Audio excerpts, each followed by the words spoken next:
दोस्तों, एक बार फिर से स्वागत है। मैं सिद्धांत आज बात करने वाला हूं इंडिया और नेपाल डिस्प्यूट की। इंडिया का रिलेशंस नेपाल के साथ हिस्टोरिकली सब दिन से अच्छा रहा है, लेकिन इधर कुछ दिन से विवाद काफी बढ़ गया है। और ये विवाद क्यों हुआ, किस लिए हुआ, आइए एक बोर्ड के माध्यम से समझते हैं। उससे पहले ये हम जान लेते हैं कि इंडिया के लोग जो है नेपाल में जाके काम करते हैं और पैसे कमाते हैं, और नेपाल के लोग भी इंडिया आते हैं और पैसे कमाते हैं। लेकिन यह विवाद हाल ही में कुछ दिन पहले हो गया कि जब नेपाल ने एक नया मैप जारी किया और उसमें यह इंडिया का कुछ भाग को अपने नक्शे में बताया।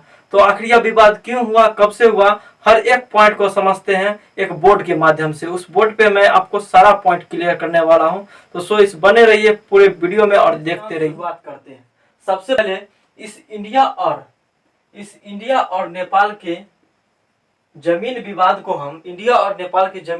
हम दो भागों में बांट देते हैं। सबसे पहले हिस्टोरिकल और दूसरा प्रेजेंट। हिस्टोरिकल क्यों? क्योंकि यह जो जमीन का मामला है ये आज का मामला नहीं है। ये जो मामला चला आ रहा है, जो नेपाल ने यह मामला उठाया है, वो 200 साल पुराना मामला है। 200 साल पुराना मामला कैसे है? सबसे पहले हम देख लेते हैं इसका नेपाल का ज्योग्राफिकल कंस्ट्रक्शन। नेपाल का जो ज्योग्राफिकल कंस्ट्रक्शन है, जैसे ये मैंने छोटा सा नेपाल दिखाया, ऊपर कश्मीर है, नीचे बिहार है, ये भारत का ऐसे करके मैप है। लेकिन ये जो ज्योग्राफिकल कंस्ट्रक्शन है ये 3 तरफ से भारत से घिरा हुआ है और एक तरफ से चाइना से घिरा हुआ है। यहीं पर इसका माउंट एवरेस्ट, ये सब पहाड़ी वारी, यहाँ पे बहुत पहाड़ वगैरह है। लेकिन बात हम करते हैं ये ज्योग्राफिकल कंस्ट्रक्शन की करते हैं, तो ये पूरी तरह लैंड लॉक स्टेट है, एक लैंड लॉक कंट्री है नेपाल, और दूसरा बफर कंट्री है। बफर कंट्री क्या होता है? जो दो देशों के बीच में जो कंट्री, जो छोटा सा कंट्री रहता है उसको बफर कंट्री कहते हैं। जैसे चाइना इधर हो गया और इधर इंडिया हो गया, ये दोनों बड़ा देश है और उसके बीच में एक छोटा सा देश है, तो इसीलिए इसको हम बफर कंट्री कहेंगे। तो अब बात हम कर लेते हैं, ज्योग्राफिकल कंस्ट्रक्शन की बात हो गई। एक और बात, इसकी जो पूरी दूरी है, इसका जो पूरा दूरी है वो है 1690 किलोमीटर। लेकिन भारत का जो सीमा विवाद है इसके 98 से 99% का विवाद नहीं है। ये जो विवाद इनके लिए है मात्र 1% का विवाद है। तो वो विवाद है क्यों? उससे पहले मैं आपको बता देता हूँ, भारत और नेपाल के बीच सीमा जैसी कोई चीज है ही नहीं। इसके बीच में कोई भी, क्योंकि यहाँ के लोग बिना वीजा के इंडिया आ सकते हैं और इंडिया के लोग बिना वीजा के यहाँ जा सकते हैं, और यहाँ काम करते हैं और यहाँ के लोग इधर काम करते हैं, पैसे भी कमाते हैं। तो चलिए आते हैं अपने टॉपिक पर। तो सबसे पहले अब दूसरा है इंडिया नेपाल बॉर्डर डिस्प्यूट। इसको हम समझने से पहले हमको इसको समझना पड़ेगा, गोरखा शासन क्या है। गोरखा शासन में हमको यह समझना पड़ेगा कि जब भारत में मुगल शासन का जब पतन हो गया, मुगल शासन खत्म हो गया, उस टाइम नेपाल में था गोरखा शासन, जो कि बहुत ही शक्तिशाली शासक हुआ करता था। तो इन्होंने अपनी प्रजा का मजबूती का फायदा उठा के सबसे पहले भारत के सिक्किम को इन्होंने अपने अंदर किया। उसके बाद भारत को जब सिक्किम को हथिया लिया, उसके बाद नीचे के क्षेत्र, जो तराई क्षेत्र आता था, जो पहले अवध की क्षेत्र कहलाता था, उसको अपने अंदर कर लिया। उसके बाद इस दोनों क्षेत्र को अपने अंदर करने के बाद यहाँ पे आता है एक कमायू क्षेत्र, उसको भी अपने अंदर कर लिया। इसके आगे बढ़ने के बाद गढ़वाल क्षेत्र है, तो गढ़वाल क्षेत्र इधर भी कर लिया। लेकिन उसके आगे नहीं बढ़ा। क्यों? क्योंकि यहाँ पे एक नदी थी, जिस नदी का नाम है सतलज नदी, और इससे भी आगे नहीं बढ़ा क्योंकि यहाँ जो एक नदी थी इस सीमा पे, सिक्किम के सीमा पे, उसका नाम था तीस्ता नदी। तो नेपाल ने अपना बॉर्डर सतलज नदी और तीस्ता नदी के बीच में रखा। तो उस टाइम भारत में था ब्रिटिश रूल। तो ब्रिटिश ने इस पे कर दिया आक्रमण कि इन्होंने भारत का जमीन ले लिया था। तो ब्रिटिश रूल आने के बाद जो इन दोनों का जब झगड़ा हुआ तो उसका नाम दिया गया एंग्लो नेपाल वॉर, जो कि 1814 से लेके 1816 तक चला। तो इसी का नाम दिया गया एंग्लो नेपाल वॉर। और इसमें ब्रिटिश सरकार जीत गई क्योंकि उनके पास आधुनिक यंत्र थे। उसके बाद जब ये समझौता हुआ तो उसका नाम दिया गया ट्रीटी ऑफ सुगौली, क्योंकि सुगौली बिहार के चंपारण ने एक जगह का नाम है, यही ये समझौता हुआ था, इसीलिए उसका नाम दे दिया गया ट्रीटी ऑफ सुगौली। तो उसके बाद से यहाँ पे क्या हुआ, ट्रीटी ऑफ सुगौली होने के बाद ब्रिटिश सरकार ने कुछ शर्त रखा कि गढ़वाल हमें दे दिया जाए और कमायूं। उस टाइम गढ़वाल और कमायूं को ही हम उत्तराखंड कहते थे।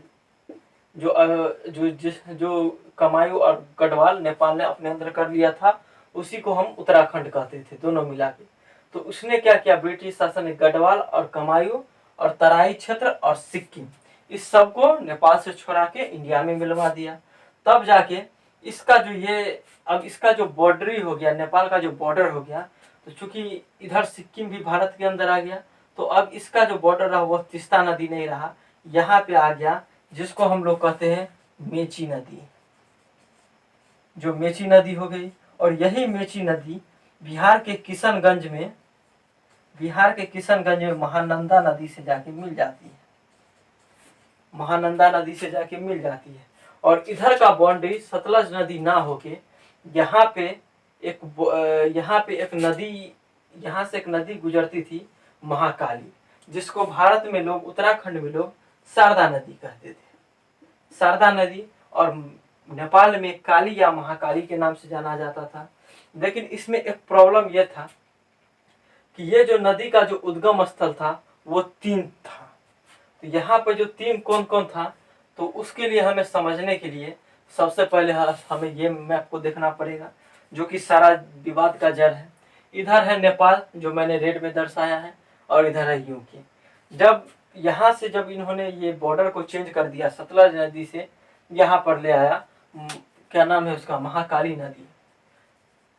तो महाकाली नदी जो है, तो इसको बना दिया। लेकिन इसके साथ ये प्रॉब्लम था कि इसका 3 उद्गम स्थल था।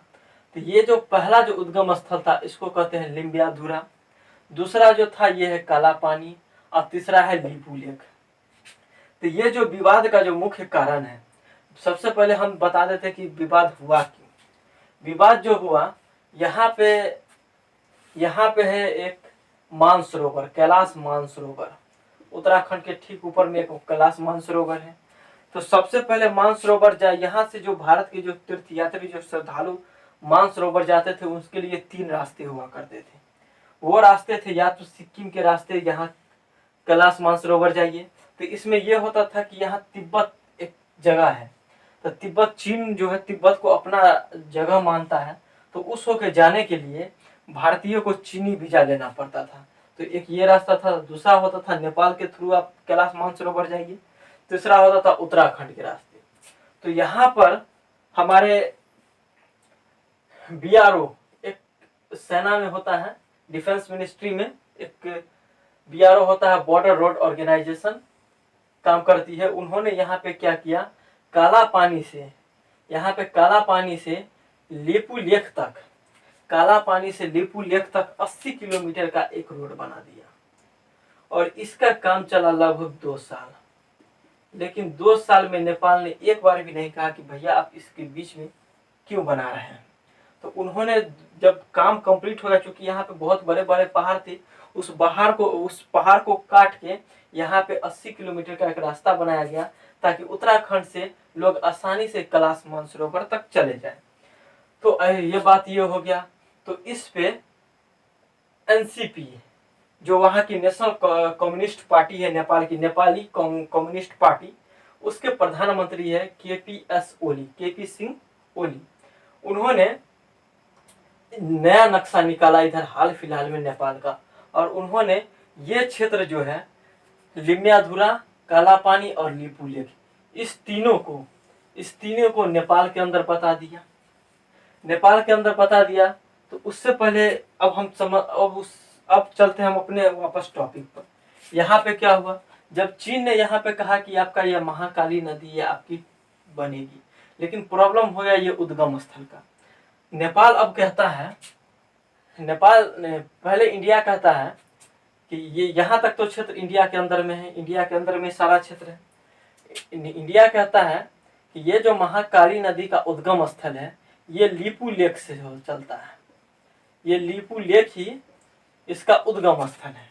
लेकिन नेपाल क्या कहता है कि लेपुलेख इस महाकाली का उद्गम स्थल नहीं है, उसका स्थल है लिम्याधुरा। ये जो है लिम्याधुरा, ये जो भाग है, यही नेपाल कहता है कि यही लिम्याधुरा, यही महाकाली की उद्गम स्थल है। तो पूरी जो लड़ाई हो रही है इस क्षेत्र के लिए हो रही है। मान लीजिए ये नेपाल और इंडिया का जो बॉर्डर है, तो पूरी क्षेत्र इस ट्रायंगुलर एरिया की हो रही है। तो यहाँ पे हो गया लिम्याधुरा, यहाँ पे हो गया काला पानी, और यहाँ पे हो गया लिपुलेख। तो सारा जो झगड़ा हो रहा है बस इस ट्रायंगुलर एरिया के कारण हो रहा है। तो दोस्तों ये है नेपाल, और ये है उत्तराखंड जो कि इंडिया में पड़ता है। और ये जो नदी है, ये उद्गम स्थल है इस नदी की। तो ये इसका नाम है लिपुलेख, इसका नाम है काला पानी, और इसका नाम है लिम्याधुरा, इसका नाम है लिम्याधुरा। तो नेपाल कहता है कि हमारा जो ये बाउंड्री पड़ता है ये लिम्याधुरा से पड़ता है, क्योंकि महाकाली नदी की उद्गम स्थल यही है। लेकिन उत्तराखंड, भारत सरकार क्या कहती है कि उत्तराखंड की ये जो क्षेत्र है इसका, और ये महाकाली नदी का जो उद्गम स्थल है ये लिपुलेख है, इसलिए आपका बाउंड्री ये है। तो राइट कौन है? दोनों कहते हैं हम ट्रीटी ऑफ सुगौली को मान के चलते हैं। तो दोनों कहते हैं ट्रीटी ऑफ सुगौली को मान के चलते हैं, तो राइट कौन है? तो सबसे पहले हम देख लेते हैं किस क्षेत्र के लिए विवाद है। तो पूरी विवाद है इस ट्रायंगुलर क्षेत्र के लिए। ये जो क्षेत्र आप देख रहे हैं, ये जो आप क्षेत्र देख रहे हैं, इसी ट्रायंगुलर क्षेत्र के लिए पूरी विवाद है। ये इसका उद्गम स्थल है। तो बात उद्गम स्थल से ही है कि कहाँ इस नदी की उद्गम स्थल है। तो अभी तक ये भारत कहता है लिपुलेख द्वारा उद्गम स्थल है, और ये कहता है, नेपाल कहता है कि ये जो लिम्याधुरा है ये उद्गम स्थल है। तो ये क्षेत्र है उसी के लिए सारा विवाद है। और देखिए आगे क्या होता है। अगर हम बात करेंगे नेपाल के कंस्ट्रक्शन की, तो नेपाल का ये कंस्ट्रक्शन मान लीजिए, तो ये चारों तरफ ये लैंड लॉक है, इधर से भी लैंड लॉक है। चाइना का अगर हम बात करें तो चाइना इधर है। फिर से मैं इसको मिटा के बात कर लेता हूँ।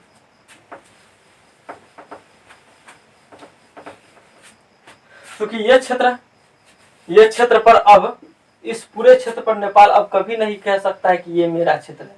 ये क्षेत्र अब उसे छोड़ना ही पड़ेगा, क्योंकि 1860 से लेके 2020 तक ये क्षेत्र भारत के ही नक्शा में रहा है। तो आगे भी यही क्षेत्र रहेगा, क्योंकि इतने सालों बाद हम आर्गुमेंट नहीं कर सकते हैं कि ये क्षेत्र मेरा क्षेत्र है। अब हम बात करेंगे बॉर्डर की। चूंकि इन दोनों का जो भारत और नेपाल और इंडिया का जो क्षेत्र रहा है या रिलेशंस रहे हैं, बहुत ही फ्रेंडली रहे हैं। चूंकि अब नेपाल का जो मुंह है, प्रेम मुंह, ये चाइना की तरफ चला गया है और इधर खत्म हो गया है। लेकिन इंडिया हमेशा चाइना की मदद करता है। जैसे इस बार भी उन्होंने, जैसे नेपाल के हैं, नेपाल कम्युनिस्ट पार्टी के प्रधान वहाँ चलाते हैं, यहाँ शासन है नेपाल कम्युनिस्ट पार्टी की, जिसके प्रधानमंत्री है KP सिंह ओली। उन्होंने इंडिया पर इल्जाम लगाया है कि इंडिया सेपरेट कोविड-19 इन नेपाल, कि नेपाल में इंडिया कोरोना वायरस को सेपरेट करता है, फैलाता है। Indian corona is more lethal मतलब होता है भयानक, कि इंडिया का जो कोरोना है इटली और अमेरिका से भी ज़्यादा भयानक है। तो ऐसे आर्गुमेंट नेपाल ने दिए हैं। क्यों दिए हैं तो मैं ये नहीं कहूँगा, लेकिन इंडिया ने 2 लाख पैरासीटामोल और 2 लाख हाइड्रोक्लोरोक्विन से इसकी मदद की है, वो भी फ्री ऑफ कॉस्ट।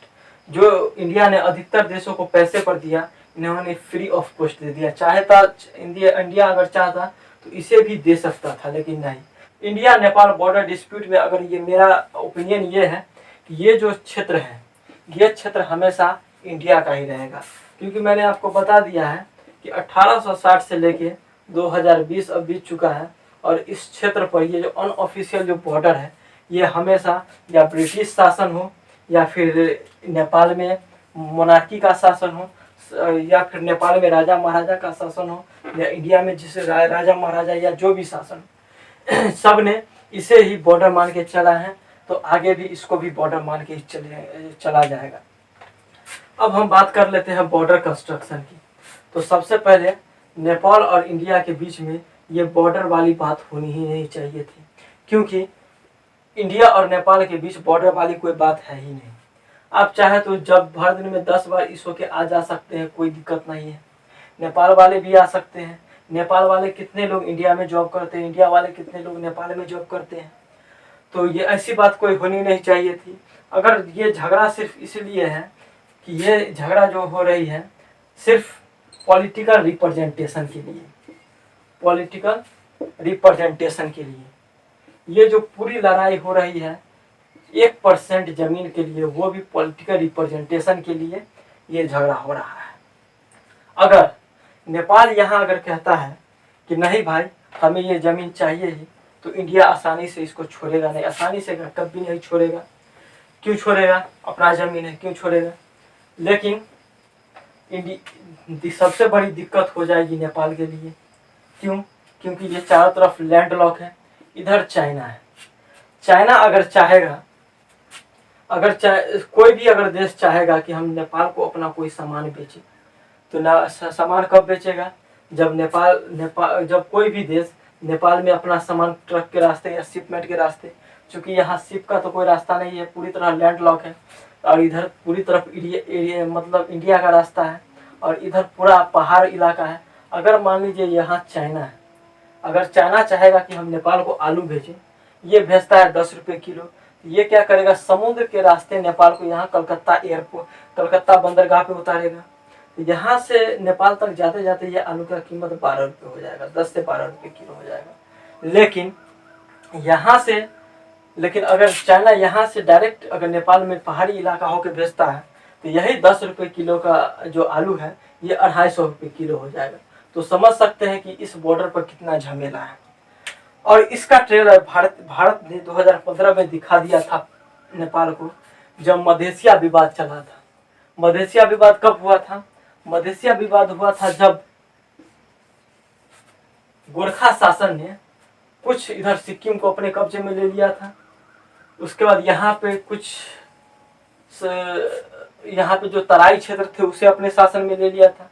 तो ये जब एंग्लो नेपाल वॉर जब हुआ था और उसमें ट्रीटी ऑफ सुगली हुआ था, तो यहाँ का जो कुछ क्षेत्र था, हल्का कुछ क्षेत्र इसको दे दिया गया। जब इसको दे दिया गया तो ये मधेसिया जाति है, तो इनको यह क्या किया गया, यहाँ इनको अच्छे से रख रखाव नहीं किया जाता है, तो ये मधेसिया विवाद हुआ। तो इस पर भारत ने उन्हें टोका, तो इस पर दोनों के बीच तनाव बढ़ गया। तो भारत ने क्या किया, इस लैंड को 2 महीने तक सील कर दिया कि ना इधर कोई जाएगा ना इधर से कोई आएगा, कोई शिपमेंट नहीं होगी, कोई कुछ नहीं होगी। अब इसका हो गया हालत खराब। ये भी अपना ईगो पर टिका रहा। जैसे ही ईगो पर टिका, 2 महीने के अंदर ही सारी अकड़ झड़ गई। पेट्रोल के दाम बढ़ गए, डीजल के दाम बढ़ गए, जितने भी सामान थे सबके दाम बढ़ते चले गए। अर्थव्यवस्था पूरी तरह चरमरा गई। जो भी सामान नेपाल में आता था वो कलकत्ता एयरपोर्ट पे रुक जाता था, यहाँ तक कि कलकत्ता उसको लेता ही नहीं था। उसके बाद क्या हुआ, नेपाल में जो भी एरोप्लेन उड़ के आता था तो नेपाल कहता था भैया आप ये जो प्लेन उड़ा के आ रहे हैं उसका भी पेट्रोल आप उधर से ही भरवा के आइए, क्योंकि यहाँ अगर खत्म हो गया तो आपकी गाड़ी यहीं रह जाएगी, यहाँ पेट्रोल भी नहीं है। तो तकरीबन 2 महीने के बाद ये पूरी तरह फिर से बैठक हुआ और ये पूरा मामला सुलझा। उसके बाद फिर से सारी शिपमेंट जो भी होने लगी, उसके बाद इसका हालत सुधर गया। तो दोस्तों, मैं आपका इस पर क्या राय है? मैं यही कहूँगा कि कोई भी देश ज्योग्राफिकली या पुराने जो उसके राजा महाराजा जो शासन करते थे उस हिसाब से हम बॉर्डर को डिफाइन नहीं कर सकते हैं। तो हिस्टोरिकली अगर बात किया जाए तो ये पूरा क्षेत्र जो है इंडिया का ही है और इंडिया का ही रहेगा होपफुली। तो दोस्तों, वीडियो अगर आपको अच्छी लगे तो इस वीडियो को जरूर शेयर करें, वीडियो अगर अच्छे लगे तो इसको लाइक करें। अगर मेरी वीडियो अगर आपको अच्छी लगती हो तो अगर इस फैमिली में आप ज्वाइन होना चाहते हैं तो आप इस चैनल को लाइक कीजिए, सब्सक्राइब कीजिए, और सब्सक्राइब करते वक्त ये लाल रेड वाले घंटी को जरूर बजा दें। मिलते हैं नेक्स्ट वीडियो में नेक्स्ट टॉपिक के साथ। जय हिंद।